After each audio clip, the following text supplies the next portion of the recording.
Good evening everyone. Today's our topic is the need. What is the Telugu meaning of need? Nothing but చేయవలసిన అవసరం ఉంది. చేయవలసిన అవసరం ఉంది. నీడ్ అంటే అవసరం. నీడ్ అంటే తెలుగులో అవసరం. NEED need. This nothing but అవసరం. I give some examples for you.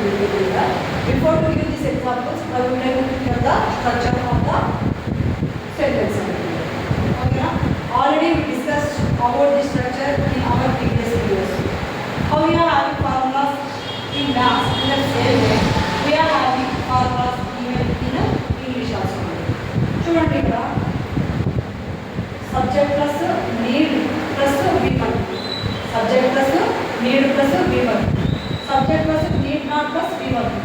What is the difference between need and need not? Means nothing but need tells about the positivity, need not tells about the negativity. For example, I need to go. నేను వెళ్ళాల్సిన అవసరం ఉంది. I need not to go. నాకు వెళ్ళే అవసరం లేదు. అర్థమైందండి? అంటే అవసరం లేదు అన్నప్పుడు మనం need not యూజ్ చేయాలి. అవసరం ఉంది అన్నప్పుడు need అనే వర్డ్ని యూజ్ చేయాలి. This is called modal verb. Modal verbs. For example, already we discussed in our previous videos about should, must, ought to, can, could, may, might, might not, cannot, could, will. All these words are coming under the modal verbs. Modal verbs means nothing but they are also like helping verbs. Helping verbs. Structure అయితే same ఉంటుందండి. ఏ model verb అయినా కూడా structure అయితే same ఉంటుంది. అంటే for example subject అంటే ఏమని? Subject means nothing but doer of the action. Doer of the action అంటే సబ్జెక్ట్ మీన్స్ నథింగ్ బట్ కర్త అని. తెలుగులో మనం సబ్జెక్ట్ ఏమని అంటామంటే కర్త అని అంటాము. ఈ మోడల్ వర్బ్స్ అని అంటారండి. వీటిని ఏమని అంటారంటే auxiliary verbs or modal verbs. ఓకేనా? ఇక్కడ దీని తర్వాత V1 వస్తుందండి ఖచ్చితంగా. V1A. Total how many verb forms are there in English? 5. V1, V2, V3, V4, V5. 5 verb forms are included. In that 5 verb forms, we have to take always V1 only in this structure. Keep in your mind. V1 అంటే ఏం కదండి? For example I can put example. Eat, get, eaten, eating, eats. Eat, get, eaten, eating, eats. అంటే 5 verb forms ఉంటాయి. అందులో V1 అంటే first వచ్చే verb. For example eat, drink, run, cook, teach, listen, ask. మనం work లేకుండా sleep పడుకునేటప్పుడు కూడా work జరుగుతుంది. అది లేకుండా మానవ జీవన శైలిలో ఏ క్షణం అనేది కూడా ఉండదు. ఇప్పుడు ఏం చేస్తున్నానంటే టీచ్. మీరు ఏం చేస్తున్నానండి? లిసన్, వాచ్ కదండి. అంటే మీకు అర్థమైంది కదా. అలాంటి వర్క్ ఫామ్స్ని, అలాంటి క్రియారూపాన్ని మనము థర్డ్ ప్లేస్లో పెట్టుకోవాలి. ఇక్కడ సబ్జెక్ట్ అంటే డూయర్ యాక్షన్ అంటే సబ్జెక్ట్స్ అంటే ఎవరు అంటే సబ్జెక్ట్ అంటే సైన్స్, మ్యాథ్స్, సోషల్ ఇలాంటివి కాబట్టి subject means nothing but doer action అన్నారు. అంటే కర్త అండి. తెలుగులో దాన్ని కర్త అని అంటారు.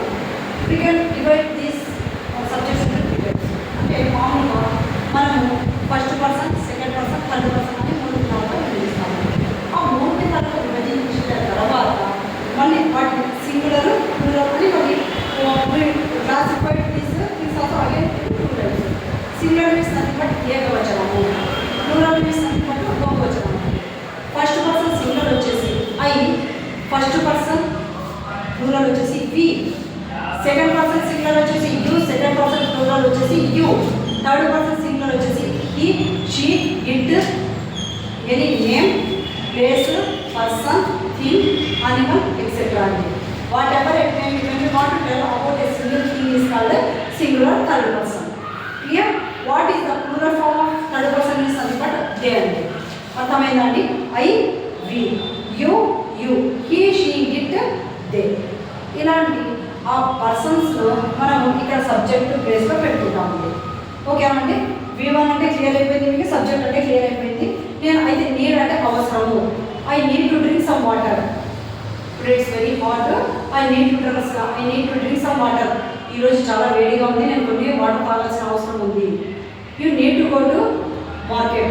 నువ్వు మార్కెట్కి వెళ్ళవలసిన అవసరం అంటే ఇంట్లో వెజిటబుల్స్ అయిపోయినా అనుకోండి, నువ్వు మార్కెట్కి వెళ్ళవలసిన అవసరం ఉంది. ఇప్పుడు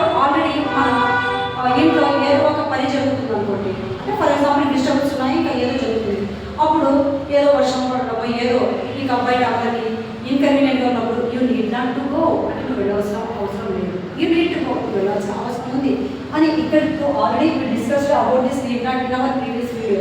even though I want to explain about this need not also. ఎందుకంటే ఇక్కడ చూసేస్తానంటే మీకు అవసరమేమి అవసరం లేదు ఏమైతే అర్థమైపోతుంది అనేసి రెండు తీసుకున్నాను. ఓకేనండి. ఇప్పుడు subject plus AP work model works plus V1. ఇక్కడ వచ్చేసి ఏ వస్తాయి? షుడ్ అంటే ఇది, మస్ట్ అంటే తప్పకుండా చేయాలి, షుడ్ అంటే చేయాలి అండి, మస్ట్ అంటే తప్పకుండా చేయాలి అండి, ఆట్ టు అంటే కూడా చేయాలి, have to I have to అది కూడా చేయాలి, నేను చేయాల్సిన అవసరం ఉంది అని. కెన్ అంటే చేయగలను, మే అంటే చేయవచ్చు, కుడ్ అంటే చేయగలిగేవాడిని, మైట్ అంటే చేసి ఉండవచ్చు. అర్థమైంది అనుకుంటామండి ఈ డిఫరెన్స్. అంటే ఈ విధంగా ఈ సందర్భాలను బట్టి మనం సబ్జెక్ట్ వర్బ్ మాత్రం ఇవి చేంజింగ్స్ అయితే ఉండవండి. సబ్జెక్ట్ వర్బ్స్ చేంజింగ్ అయితే ఉండవండి. మోడల్ వర్బ్స్ మాత్రం చేంజ్ అవుతుంది. According to your idea you people have to change this modal verbs here in this sentence. For example, I should drink some water. నేను కొన్ని నీళ్లు తాగాలి. I need to drink some water, నా నీళ్లు తాగాల్సిన అవసరం ఉంది. ఐ కెన్ డ్రింక్ వాటర్, నేను తాగగలను.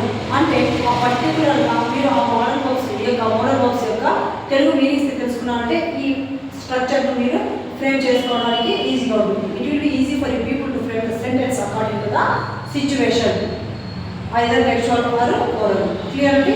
Okay, can you give the examples with this formula అండి. This is the formula structure. This is called formula structure. దీని ప్రకారం ఇచ్చిన ఎక్కడైనా కూడా ఈ సెంటెన్స్లో చూడండి సబ్జెక్ట్ V1 అయితే సేమ్ ఉంటాయండి. ఇక్కడ నీడ్ వస్తుంది, నేను నీడ్ మాత్రం రాస్తాను. దాన్ని మీరు నీడ్ నాట్ యాడ్ చేసుకొని మళ్ళీ కొన్ని ప్రాక్టీస్ చేసుకొని మీరు మీ దినచర్యలో అంటే రొటీన్ లైఫ్లో ఏవైతే ఉంటాయో, I need to get up in the morning, I need to brush my teeth, I need to get my bath, I need to do prayer. ఓకేనా? I need to take breakfast, I need to go to college, I need to take lunch break. Okay na, I need to play some time, I need to do some yoga, I need to do yoga for some time, I need to go to bed early at night. Like this things you can say. Okay na, example chudandi, I need to come there, నేను అక్కడికి రావాల్సిన అవసరం ఉంది. You need to ask anything, నువ్వు ఏదైనా అడగాల్సిన అవసరం ఉంది. He need to come to there, అతడు అక్కడికి రావాల్సిన అవసరం ఉంది. She need to prepare food for her family, ఆమె వాళ్ళ ఇంటి కోసము వాళ్ళ కుటుంబం కోసము ఫుడ్ ప్రిపేర్ చేయవలసిన అవసరం ఉంది. He need to watch my home, మన పెట్టుకుందనుకుంటే ఒక్కొక్క అది ఈరోజు నా ఇంటిని కాయాల్సిన అవసరం ఉంది. They need to invite me, వాళ్ళు నన్ను ఆహ్వానించవలసిన అవసరం ఉంది. అర్థమైందండి? ఈ నీడ్ అనేది అన్నీ నేను చెప్తాను క్లియర్గా కలిగి తెలుసుకోండి. Why? Because when we learn in our mother tongue, it will be easy for us people to understand. We can remember these things such a long time. Means nothing but up to our death point we can remember it. Okay, first we people have to understand these things in our mother tongue. అంటే మరి mother టంగ్లో మనం ఈ స్ట్రక్చర్ని అనుకోవద్దండి. ఎందుకంటే నేను అన్నం తింటాను అంటే అన్నం అనేది కర్మ ఇక్కడికి వస్తుంది. నేను అంటే సబ్జెక్టు, ఆబ్జెక్టు, వర్బ్. ఇక్కడ వచ్చేదండి సబ్జెక్టు, వర్బ్ అండ్ ఆబ్జెక్ట్ అనేవి ఇంగ్లీష్లో ఉంటాయి. ఈ డిఫరెన్స్ స్ట్రక్చర్ చేసేటప్పుడు మాత్రం డిఫరెంట్గా చేయండి. అర్థం చేసుకునేటప్పుడు మాత్రం మనం మొదటి అర్థం చేసుకుని మీరు ఒకటి విడిచి ఒక 100 తీసుకోండి. క్లియర్గా తెలుగు అంటే why? Because learners only will depend upon the videos. ఏంటండి? So I'm also like your family members. If you have any doubts you can ask to the comment box. Okay, no need to feel hesitated. Why? Because known is a drop, unknown is a ocean. What is the meaning of the proverb? Is nothing but మనిషికి ఎంతగా నేర్చుకుంటే అది సముద్రంలో చూడాలండి. అర్థమైందండి? అందుకని నేర్చుకునే దగ్గర మనం ఫీల్ కావాల్సిన అవసరం ఉండదండి. ఓకేనా? అర్థమైంది అనుకున్నారండి. Thank you so much for giving this opportunity for me. Again we can meet with our next video అండి. Thank you so much.